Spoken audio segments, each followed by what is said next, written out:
फक्त पार्किंग दिसतंय बाजूला, तरी आपण जाऊन बघण्याचा प्रयत्न करणार आहे, कारण गेलो ना बघणार आहे तिकडे काय एक्झॅक्ट, कारण किल्ल्यावर आलोय तर आपण प्रत्येक गोष्ट तुम्हाला दाखवणं.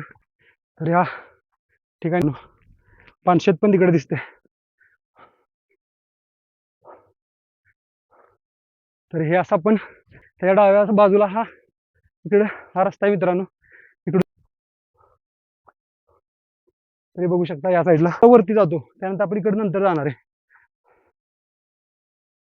तर हे बघून आल्यानंतर लगेचच उजव्या बाजूला परत पानशेत तिकडे, आणि आपण ह्या रस्त्याने वरती आलेलो, ह्या रस्त्याने आपण सरळ सरळ आता वर जाणार आहे. हे दुसरा बुरुज आहे परत त्या रस्त्याच्या इथं, कारण तिकडे सुद्धा आहे काहीतरी बघण्यासारखं, पण आपण तिकडून आता काय होईल, हे छोटे छोटे पॉईंट बघण्याच्या नादात शिल्लक राहणार नाही. त्यामुळे मित्रांनो पहिल्यांदा आपण त्या गोष्टी बघून घेऊयात. जुन्या मातीतलं बांधकाम आहे मित्रांनो, बघू शकता दगडी बांधकाम आहे, मशाली पेटवल्या जायच्या या दोन्ही बाजूला, हे बघू शकता मित्रांनो. या साईडला सुद्धा या ठिकाणी 2 ठिकाणी मशाली पेटवल्या जायच्या, आणि इकडे खाली बोळी आहे इथं बघू शकता. तर अशा पद्धतीनं हा छोटासा द्वार आहे, इकडे पाण्यात साठ आहे, तर पाणी बहुतेक झिरपतं पाणी पावसाचं.